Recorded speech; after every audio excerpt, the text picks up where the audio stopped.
I took the biggest bite of pizza crust right before I ran up here. Y'all put your hands together for your next poet up to the stage, Kane.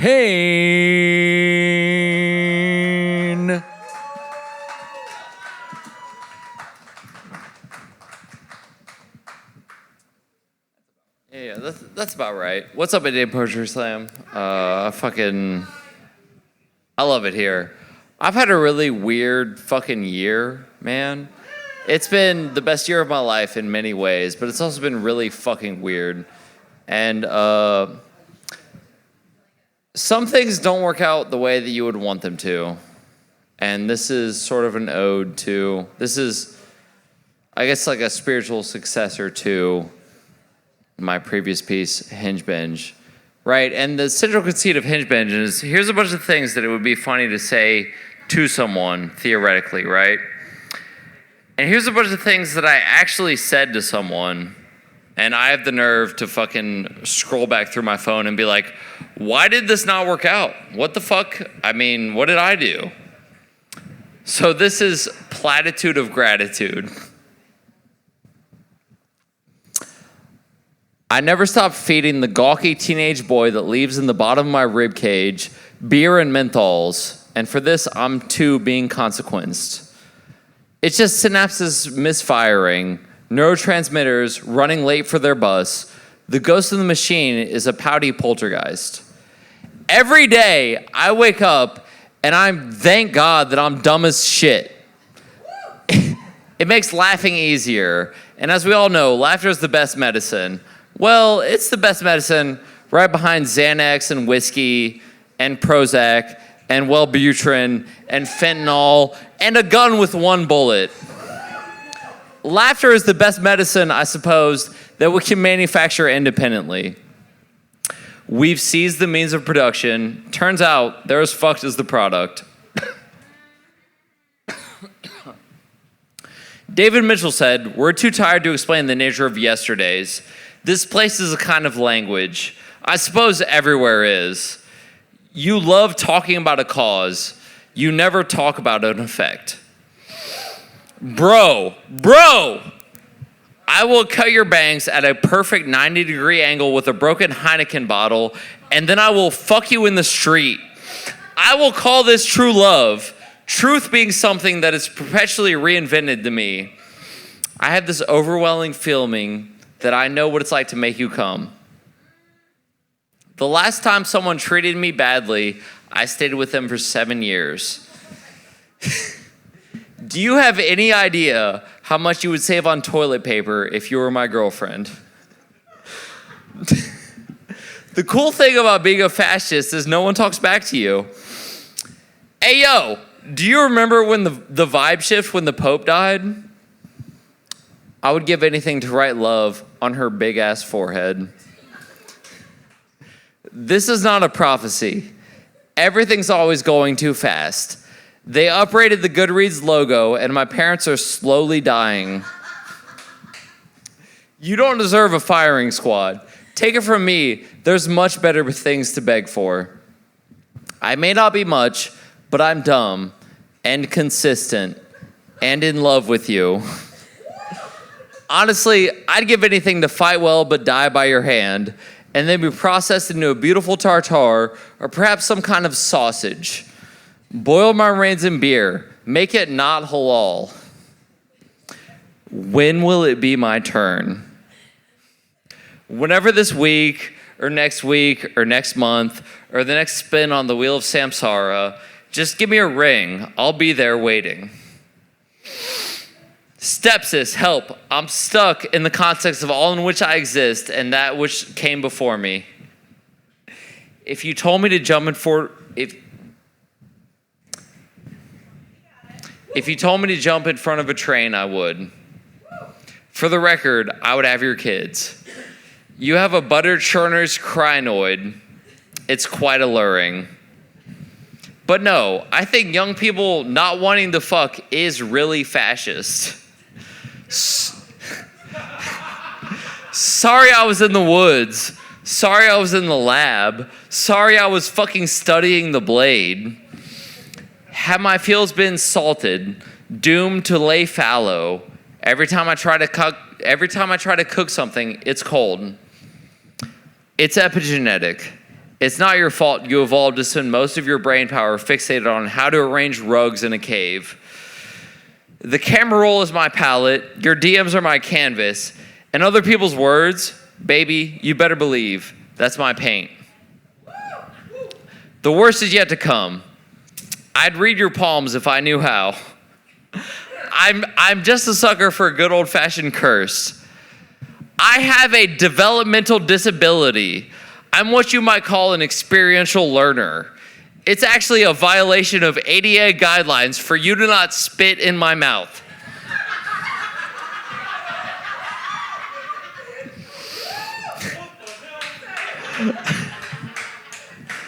I'm a slave to my inner ear. Occam's razor has cut me yet again. Argue with me then. Tell me about the ends versus the means. I'm stuck in limerence purgatory. What was my crime? I've become the very thing I hate the most, myself. Maybe I'll grow out of it someday, but you won't catch me hedging my bets. You really used to do coke, huh?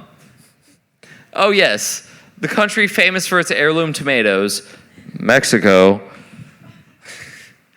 I'm extremely normal, and I can be trusted with pictures of your toes.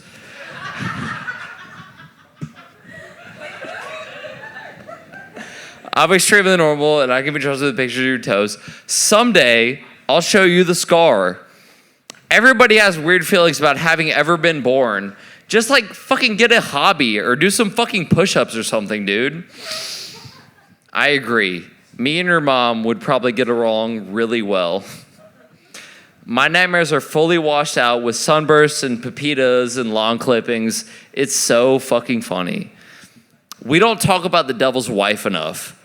I know it smells fucking crazy in there.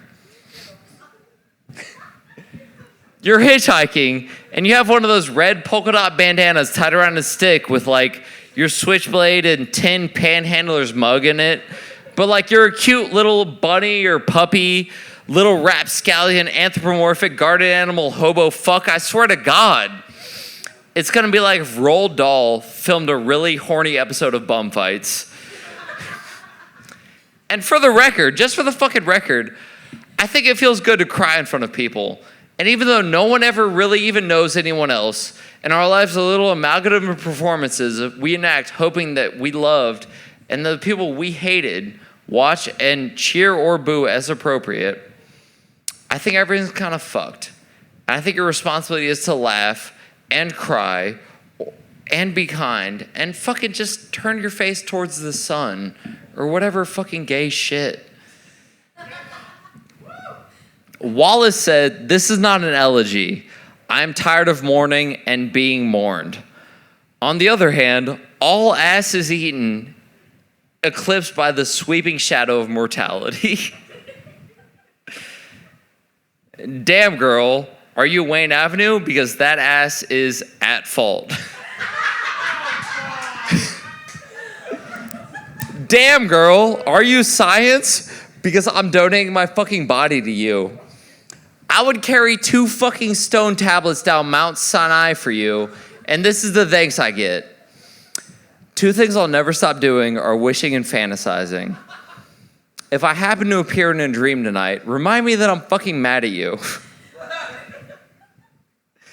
If I get to carry whatever sort of weird curse cross this is, I'll smile all the way to Golgotha. What the fuck do you mean, if? I'll never be closer to prayer. People wouldn't wish us on their worst enemy, but I just want to hold you. And I take it back. I'm not mad, but I do hate you. Cut me loose or kill me with a fucking brick. Better to have loved and never had? Coward. Hello? Are you there? It's me. I'm exhaling. If you can hear this, you know what I want. Well, if you ever want to talk or whatever, I guess, I'll be around. where the fuck am I gonna go?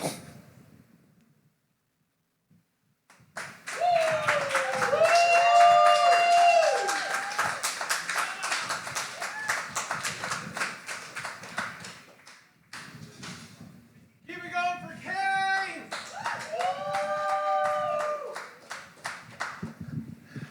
I think I can officially say I am not high enough for that shit. Good Lord. I don't think Professor X would have been high enough for that shit. Right?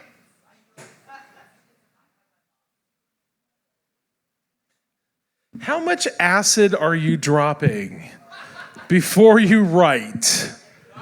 Not enough. Just curious on that one. I'm stalling until our next poet comes out of the restroom. I will say our next show is August 24th. It's our 26th anniversary. There will be cake. The cake will not be a lie. There will be cake. Catch us on 91.3 WYSO every single day. At some point during the day, every single day. Oh, good, they're back. Please give a huge round of applause. It's their debut here at the Dayton Poetry Slam. Our next poet, Seth Loveday. Come on! Hi guys, sorry, I blame Zan. He's the one who told me it was okay to go to the bathroom. Okay. I know. Always okay to go to the bathroom. God damn it, wrong password? Okay. So I would like to clarify, this is technically not my debut at Dayton Poetry Slam. The last time I was here was 1.5 years ago. I came here in my junior year of high school. I am now about to be in my freshman year of college. I came here twice, and I never came back. It's because I just recently escaped a pretty controlling situation. That seems to be the vibe tonight, survivorship. I did come back. Took a very long time, though. All right. So this poem isn't technically about the survivorship, but, you know, new shit and all. So this poem is called Just Another Tuesday. It's about the metaphor, how the wordplay hits once the curtain drops and the audience disperses, brave ones coming up to you to commend you for your genius, which apparently only hits in the moment, even though you're barely an improv artist. But it's not about words, it's about the metaphor. That hum-to-life jumpstart punch that catches you off guard when you've acclimated to the rhythm when, bam! Trauma porn whips around the corner to appraise your wordplay, ready with the thesaurus, and determine if its scale glorifies the tragedy enough to be deserving of a stage.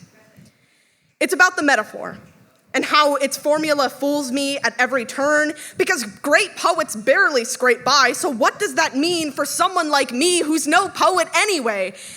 It is at this point my therapist stops me and says, "Seth, what the fuck are you talking about?"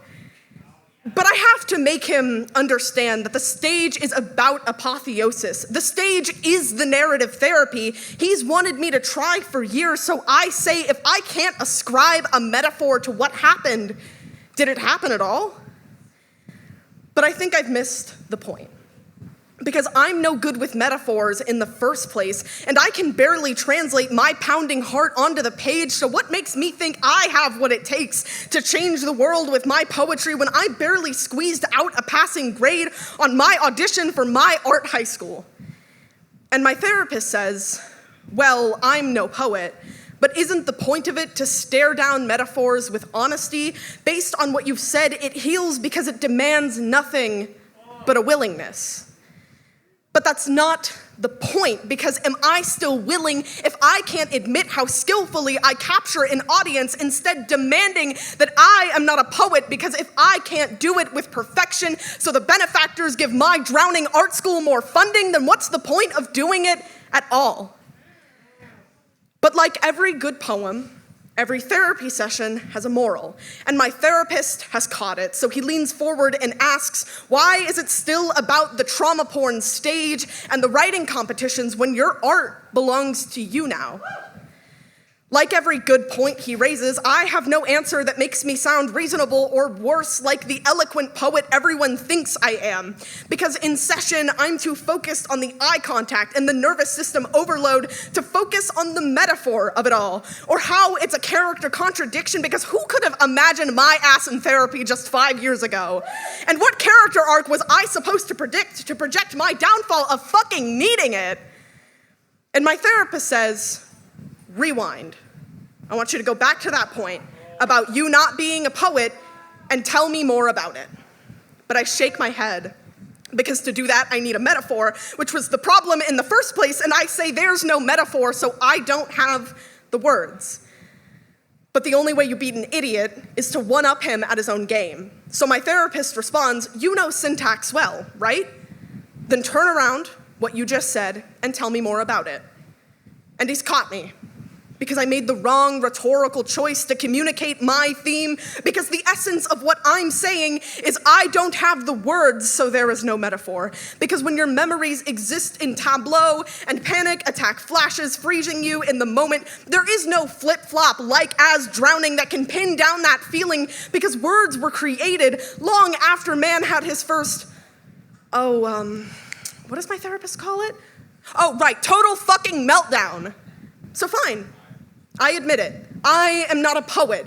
It's all about the metaphor, but I'm too busy drowning among my memories to swim back to shore to meet my poetry. And if that makes my art worth nothing, then won't I be glad I spent my time swimming?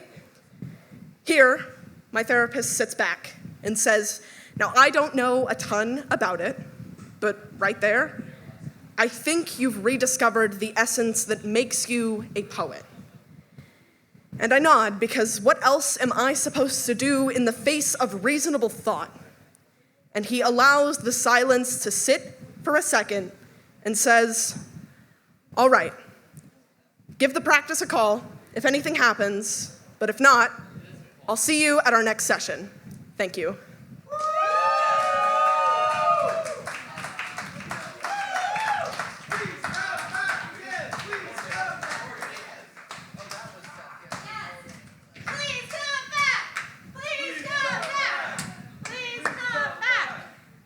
Up again for Seth. Seth, that poem really resonated with me. Thank you so much for reading it tonight. I do hope you come back. All right. Yeah, please do. Okay, so please welcome to the stage our next poet. I'm very excited to hear this poem.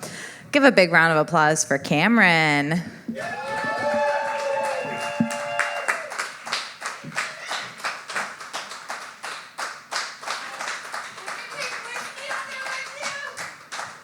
Got to take it with me, of course. Hi, guys. It's been a minute. It's good to be back. So this is a new piece. And I know that I'm a little bit late to the party because I know that the last one was the erotic slam, but I'm like Internet Explorer poet over here, so I'm going to read something that I should have done for that. This is titled The Angel's Share. My fingers trace your figure upon first embrace. All your edges and curves fall into the folds of my hands after the hardest days.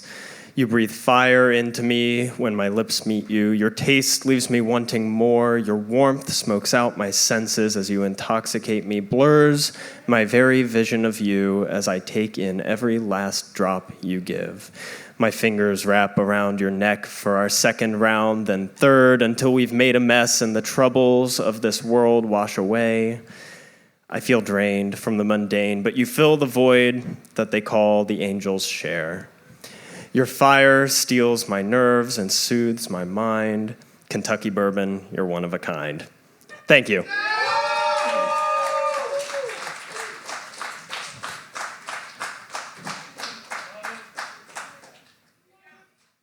Y'all, put your hands together one more time for Cameron.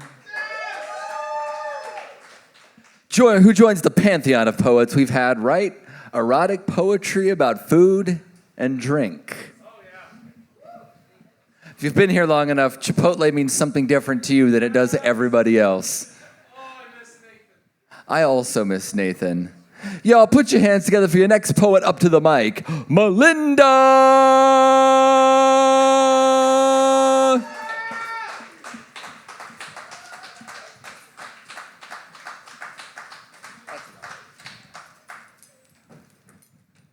Okay.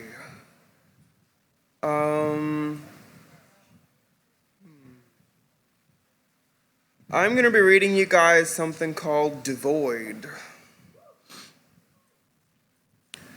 You ever felt like you had a pit in your heart? A hole so deep there doesn't seem to be enough water to fill it from the rest of your life? One day you look into their eyes and you see the fire is out, but your fire is raging. You try to light their fire and they just pull farther away. That just makes the pit feel deeper when they leave. You once stared into someone's eyes and saw love and care in their infinite void. That you mattered to them and they mattered to you. Now that is all you have, is the imprint of that abyss on your soul. What once was pleasant is now torment. The fire was lit, the fire was warm, too warm. Now it rages. How could we be such a fool? Why did they decide to stamp theirs out? In our world, they were the hearth. They made the home warm. They made everything worth it. Now it is just the embers and charred coals of a love you thought could last. A home that now is just a desolate place to contemplate who will be inside of your own void. Tattered tapestries and soot-stained carpets. The hope is you can rebuild, but the tears roll out, quenching the fire, but leaving only signs of the destruction. Tears drenched by a rain. A world flooded and cleared, now devoid of what brought you joy entirely. You want to sleep, but there are no walls to protect you. All you have is an ember of what once was keeping you from the cold. Will you survive?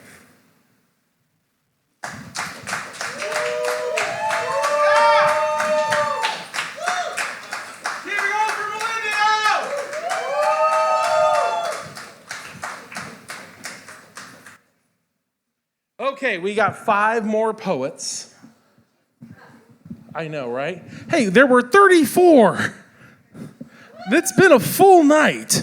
And this has not been new. We've had 30 some poets the last several shows. So thank you all. All right. Also, our next poet up, please give a huge round of applause to Morgan Moore. Coming from outside.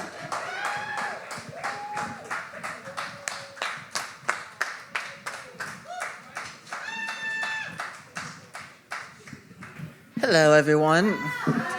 We have to emphasize what my last name is, since me and Morgan share the same first name and the first last initial. So, a theme the past few weeks has been both either survival, mental health, or admiration or love for either our partners or just people in general in our lives. And tonight, I kind of have a combo of that for my favorite playwright and just all around my favorite writer and a massive inspiration of mine. So as a tribute to the fantastic and just utterly amazing Sarah Kane, I call this Weigh It Up. You and I have never met, and we never will, but your thoughts and emotions I do know, for you left them behind ×5. The pictures of you show your ghostly beauty. To me, though, your words are so much more hauntingly exquisite. Their scenes vivid and in your face, so much so I become lost in their extremity. But 2 more than the others leave me quaking. Hell, I'm trying to turn one of them into a film. With these words, you have touched me somewhere so deep. You have been able to heal me with them as much as they can also harm me. It's almost as if you have known me my whole life. But alas, that is not so.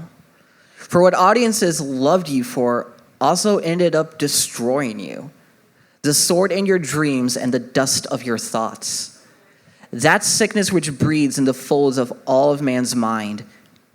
I'll never meet you or see you face to face or hear you. I'll never cry or drink or smoke with you. I'll never hug you or hold you or kiss you. But through your words, I know your mind and heart, and I know it as intimately as you have touched mine. I will never know you personally, yet I will always love you.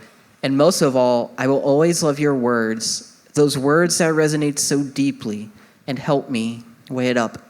Thank you.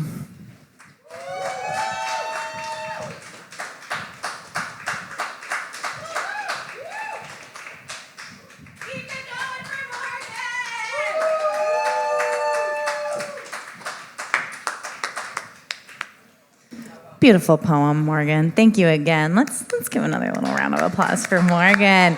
All right, and let's keep that applause going for our next poet coming up. Very busy embroidering, so sorry.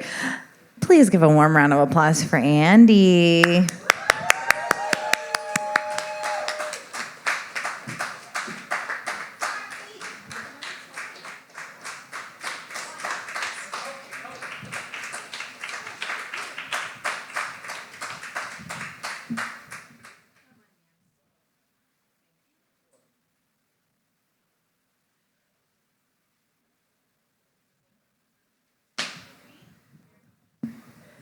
I've been very happily making lace there. So this is a poem I have not read here before. And it's less than a month old, so it probably still qualifies as new shit. Reading tea leaves in the bowl of night, a navigation in 3 readings. 1, the keel, Karina. I read the sky as a bowl that never stills. Newt drinks the heavens and births darkness and sparks of light. The keel of Argo drags beneath my dreaming, too ancient to float, too sacred to sink. Once a king died and someone named a star. Once an inventor turned light into fire, and a priest etched it into asterism. The sextant falters, the quadrant warps. I steer by shadows of dismembered gods. Even memory rusts in open air. The constellations wheel, not in orbit, but in argument. 2, the stern, Puppus. I read the sky as a scar beneath new names. I chart a course on scraped hide, a palimpsest overwritten with new knowledge. The stars refuse to hold their names. Each line etched in the sky dissolves mid-thought. I speak to an astrolabe that answers with rust. No gods guide me, only errors. I measure wind against the breath of vanished priests. In dead reckoning, all journeys become elegies. Puppus trails behind like a myth undone, a splintered stern, the ghost of steering.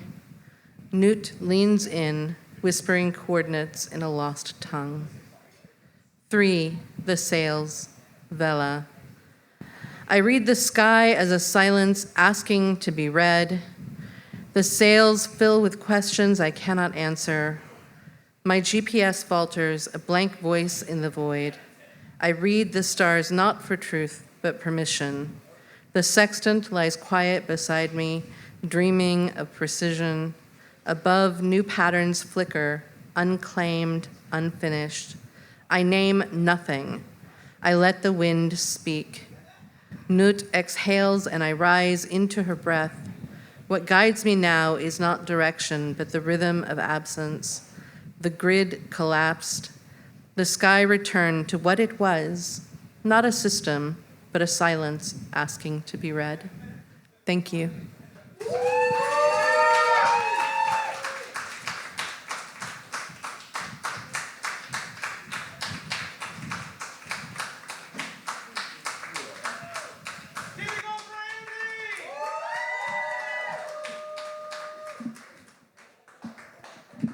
Y'all can still keep it going for Andi just a little bit longer. Just a little bit longer.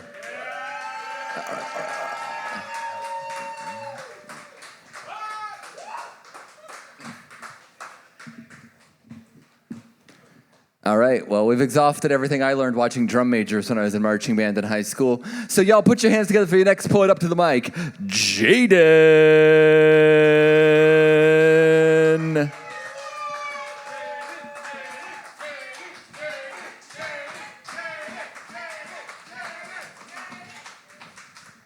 It's been like 2 fucking months and you put me right at the end.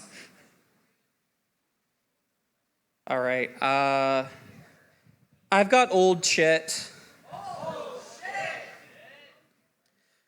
I hate the phrase, when life gives you lemons, make lemonade.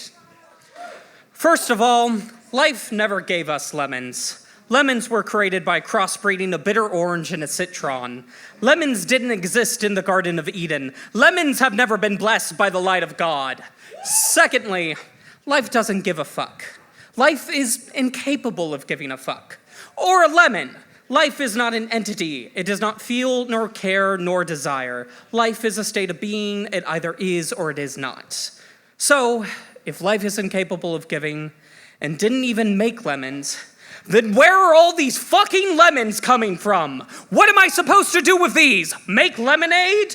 Whoever keeps giving me these lemons seems to forget that I also need a knife, a pitcher, a juicer, sugar, and a big spoon just to make the fucking lemonade. All things I don't have and can't get because I'm spending all my time just trying to deal with all of these fucking lemons.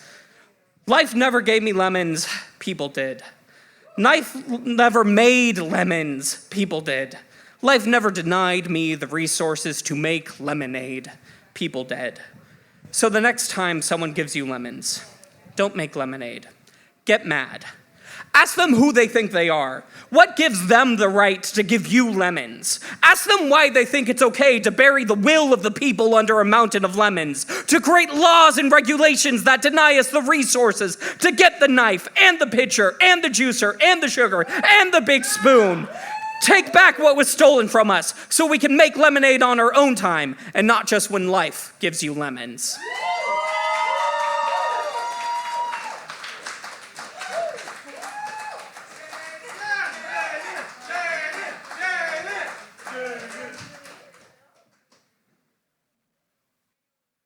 Keep it going for Jaden. God damn. God damn. Hey, guess what? We only have 2 poets left. That makes this next one our penultimate poet of the night. I love when I get to announce that one. One of us. One of us. All right, your penultimate poet of the night tonight. Please give a huge round of applause to Margaret.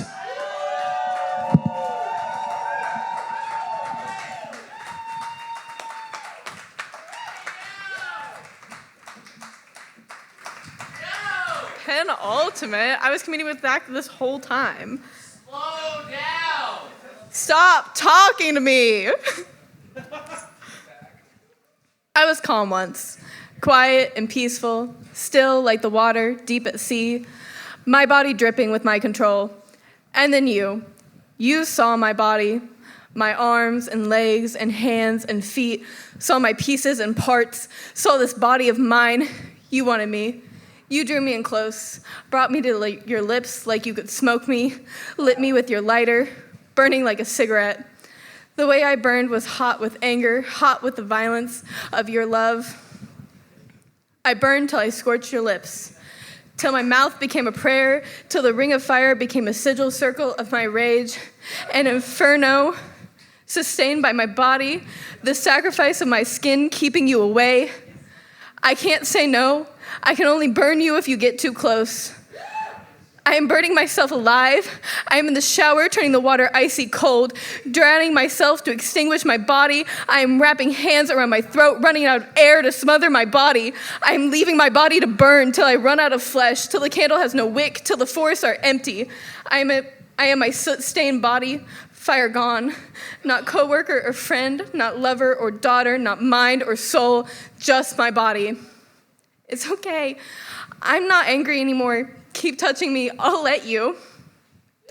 I'll miss the blaze, miss being more than charred timber, miss my skin, not being covered in the vestiges of my pain. Your fingertips carve out their shape on my skin, the soot on me taking on the shape of you. I'm just a body. I'm not angry anymore. Wipe yourself off on me. Keep touching me. It may be my body, but it's your right. It may be my tears, but they're your faucet. My hands, your comfort. My feet, your journey. My eyes, your story. My mouth, your voice. Just parts. My body, just a body.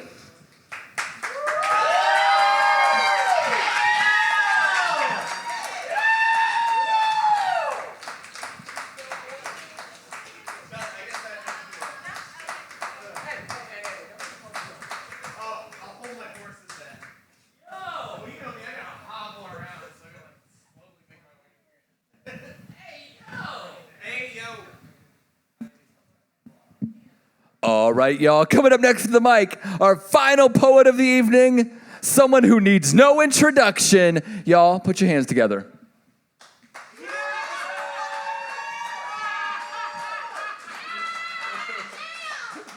So if he did, I'm going to do my Jonathan impersonation now. He'd say, I'm going to really put my heart into this. Give it up for Zack. That's my Jonathan impersonation. From the diaphragm, Jonathan. That kind of hurt my diaphragm. That was it. Well, now my diaphragm tickles. Anyway, I'm trying different shit tonight. And imposing. So, basically everybody that's here, you guys fucking know me. So, I don't do rhyming shit. And so today, I very manically wrote a poem, and I'm trying to come out of my health stuff and personal stuff, so I really feel like I'm coming out of a daze from the past 6 months. And I was like, how can I make this rhyme? And then it started to sound like fucking one fish, two fish. And so I said, you know what the hell, we're gonna keep this. This is called a Seussian spin on self-reclamation. Link's favorite AB rhyme scheme. A little bit. But here we go. The more I sleep, the more I feel that my mind's clearing up to what's actually real. See, I've been in a daze, a fog in my mind that's there all the time, but it seems that with each passing day, I find a way to cut through it. A way to see clearly and navigate to where I want to be. And sleep is the key, especially as it begins to come more easily. It's been fleeting and rough, but I can feel that fog lifting. And every day, I get a better picture of how thick that fog was. Months of my life in slow motion. Months of my life lost to panic and pain. Years spent toiling through confusion and shame. But there's no one to blame, just circumstance which holds me in trance. And things don't look the same. So much has changed, even as so much remains. And the frame of reference in my mind struggles to fully recognize its contents and the directions in which they might go. I think I'm finding myself again, though. When I say I don't really care what people think about me anymore, it's not meant to be brash or dismissive. I'm just trying to reclaim autonomy. I'm just trying to exist and survive and be me, so to speak. I don't have time to waste. I can't exist in dichotomy. I can't overstress about what other people see, and I have. I'm never on time. I say too long goodbyes. I ignore situations in front of my eyes. I'm obsessive and clumsy, repetitive too. But what if these things are a problem? What the fuck can I do? It's not my intent to be a burden to you. Maybe I talk too much about this. Maybe I think too much about that. Come on, Zack. It's all in your head till there's proof that it's not. And proof always comes, even as afterthoughts. It's a lot. I fixate until I stagnate. Then suddenly there's no more. I fixate until I stagnate. Then suddenly there's no more room on my plate. And when it all comes tumbling down, how will I acclimate? Is my boldest trait to wait until I want to suffocate? And anyways, by then it'll be too late. Another opportunity that slips away to time. And if I had a dime for every almost, my pockets would be lined with silver. I just get stuck on things sometimes. Is it such a big deal to get stuck on things sometimes? So when I say that I don't really care what people think about me anymore, what I really mean is that I can't care anymore. At least not as much. I do care, but I've got to keep moving forward. I can't box myself inside these walls of perceived expectation. And besides, most people don't expect a thing of me. The people I love just want to see me be me, which I will reiterate indefinitely. They want me to stay healthy and free my mind of restraints and negativity. And for this, I will always be grateful. I know I deserve patience, even when I'm aloof. I owe myself kindness, and I'm not bulletproof. I've been through so much, and the journey's not done. I'm just happy to get out there and soak up the sun. Struggle gives way to growth. Eras unfold and intertwine, endings and beginnings in convergence along the twists and the splits in the road.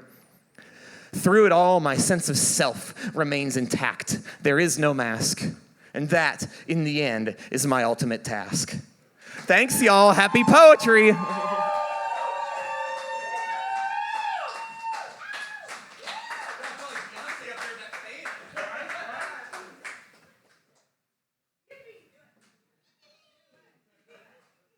Anybody else catch Zach's shirt like flowing up in the fan like a cape? Yeah, let's go. All right, give it up for Zack one more time. Give it up to all the poets tonight that read, especially all the new poets. Holy shit. Give it up to Have a Gay Day in the back. Y'all raised $300. We'll be donating to them later tonight, so thank you all very much. Also, don't forget to celebrate Brighton. Tell her happy birthday. Tip her aggressively, as well as Kate. We will see you all back here on August 24th. Our next show is August 24th. We'll be celebrating 26 years in the Dayton Metro. We will see you all then. Be careful, be safe. Don't do anything I would. If you do, hold out for $6 million in a helicopter. What? 100%. It's 100% because they haven't changed it yet. So we're moving the show back to the 24th because of the Beatles, because they won't have time to move the soundboard back in here in one day. So they just haven't changed that around yet. But we will be back here on the 24th. Thank you for checking. But yes, 100% 24th. And then we'll see you there for the 26th. There will be cake. If you're in Springboro Monday night, I'm doing trivia at Warped Wing, and we'll see you guys later. Take care. Good night. Hey, Zan, 10:30.